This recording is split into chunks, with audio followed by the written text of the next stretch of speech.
দেখো, Netaji Subhash open university 2025 সালে জুলাই সেশনের পিজি অ্যাডমিশনের জন্য যে নোটিফিকেশনটা জারি করেছে, আজকে সেই নোটিফিকেশনটাকে ক্ল্যারিফাই করার চেষ্টা করব। সেখানে আমরা দেখবো যে অ্যাডমিশন কবে থেকে শুরু হচ্ছে এবং কবে গিয়ে শেষ হচ্ছে, পাশাপাশি অ্যাডমিশনের জন্য ফি স্ট্রাকচার কেমন রাখা হয়েছে এবং এলিজিবিলিটি ক্রাইটেরিয়া কি রাখা হয়েছে ফর অ্যাডমিশন। এছাড়া আলোচনা করব আমার এখান থেকে যে অনলাইন গাইডেন্স প্রোভাইড করা হয়ে থাকে পিজি কোর্সের জন্য, মেনলি পিজি ইংলিশের জন্য, তার ডিটেলস ক্রাইটেরিয়া সম্পর্কে। So let's come to the points. দেখো, এখানে আমরা প্রথমেই দেখতে পাচ্ছি নেতাজি সুভাষ ওপেন ইউনিভার্সিটি। এই নেতাজি সুভাষ ওপেন ইউনিভার্সিটি যে নোটিফিকেশনটা আমি ডিসপ্লে করছি, এটা কবে জারি করেছে? এটা জারি করেছে 10/7/2025। এবং এই নোটিফিকেশনটা কিসের জন্য? এই নোটিফিকেশনটা admission notification for post graduate programme and bylaws. এখানে আমরা প্রথমে যেটা দেখতে পাচ্ছি স্কুল অফ সায়েন্স, অর্থাৎ যারা সায়েন্স নিয়ে গ্রাজুয়েশন করেছো, আই মিন সায়েন্সের কোনো সাবজেক্ট নিয়ে বিএসসি করেছো, তাদের জন্য এই পোর্শনটা আছে। এটা তোমরা একটু ডিটেলস দেখে নেবে যে কারা অ্যাডমিশন নিতে পারবে এবং এখানে অ্যাডমিশন সম্পর্কে কি বলা হয়েছে। আমাদের যেটা প্রয়োজন সেটা হচ্ছে স্কুল অফ হিউম্যানিটিজ। এই school of humanities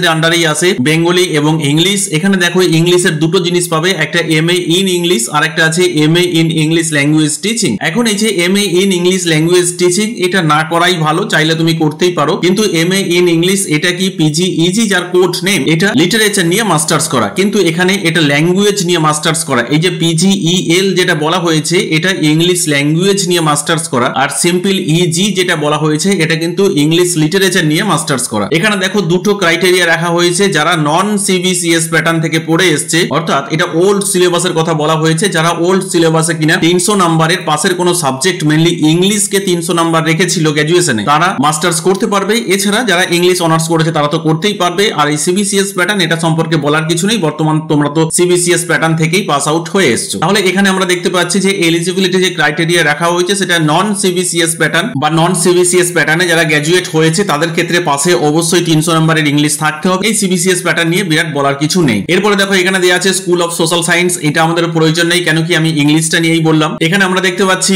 school of education, এর উপরে ভি মাস্টার্স করা যাচ্ছে, এবং পাশাপাশি স্কুল অফ প্রফেশনাল স্টাডিজ, এগুলো একটু তোমরা দেখে নেবে, এখানে আমি আর ডিটেলস আলোচনায় যাচ্ছি না। এরপরে যেটা দেখবো সেটা ফি স্ট্রাকচার। আমাদের ইংলিশ নিয়ে অ্যাডমিশন নিতে গেলে এই ইউনিভার্সিটিতে ফি স্ট্রাকচার কত রাখা হয়েছে? ফি স্ট্রাকচার রাখা হয়েছে 4550 টাকা। এটা কিন্তু অ্যানুয়াল ফিস এবং এর সাথে পরবর্তীকালে একটা ফিস আবার তোমাকে যোগ করতে হবে, সেটা এক্সাম ফিস। বুঝতে পারলে? তাহলে এখানে দেখা যাচ্ছে যে 4550 এবং এক্সাম ফিস তুমি যদি এখানে অ্যাড করে দাও, অর্থাৎ মোটামুটি ভাবে তুমি ধরে নাও 1000 টাকার মতন লাগতে পারে, বা 1000 টাকার একটু কম বেশি, হয়তো 1050 বা 1100 টাকা এরকম। তাহলে আমরা দেখতে পাচ্ছি আমাদের 5500 টাকার মধ্যে এমএ পার্ট 1 কমপ্লিট হচ্ছে। এটা গেল আমাদের ফি স্ট্রাকচার। এরপরে আমরা দেখে নিই যে আমাদের যে অ্যাডমিশন সেটা কতদিন পর্যন্ত চলবে। দেখো এখানে বলা হয়েছে ইভেন্টে কি বলা হয়েছে? Submission of online application form admission will be available. কবে থেকে অ্যাভেলেবল হয়েছে? 15 তারিখ থেকে অ্যাভেলেবল হয়েছে এবং কত দিন পর্যন্ত চলবে? 12 তারিখ পর্যন্ত চলবে। আই মিন 15/7 থেকে শুরু হয়েছে এবং এটা চলবে 12/8 পর্যন্ত, লগভগ এক মাসের কাছাকাছি। এখানে ডকুমেন্টস আপলোডিং এর জন্য তোমাকে টাইম কতদিন দেওয়া হয়েছে? যেদিন থেকে অ্যাডমিশন শুরু হয়েছে, অর্থাৎ 15/7 থেকে একবারে 13/8 পর্যন্ত দেখা যাচ্ছে এখানে তুমি ডকুমেন্টস আপলোড করতে পারবে। কিন্তু এখানে 12 এবং এখানে 13 আছে, তার একটাই কারণ, এখানে বলা হয়েছে 12 তারিখের মধ্যে তোমাকে অ্যাপ্লিকেশন ফর্মটা সাবমিট করে রাখতে হবে এবং তারপরে তুমি ডকুমেন্টস আপলোড 13 তারিখে করতে পারবে। কিন্তু এখানে একটা কথা তোমাকে বলে রাখি, তুমি অবশ্যই এই ডকুমেন্টস আপলোডটা একটু আগে করবে, তার কারণ ডকুমেন্টস ভেরিফিকেশন হতে একদিন দুদিন টাইম লাগে। এরপরে যদি দেখি যে অনলাইন ফিস সাবমিশন, সেটা কবে থেকে কবে? সেটা 15/7 থেকে 14/8 পর্যন্ত,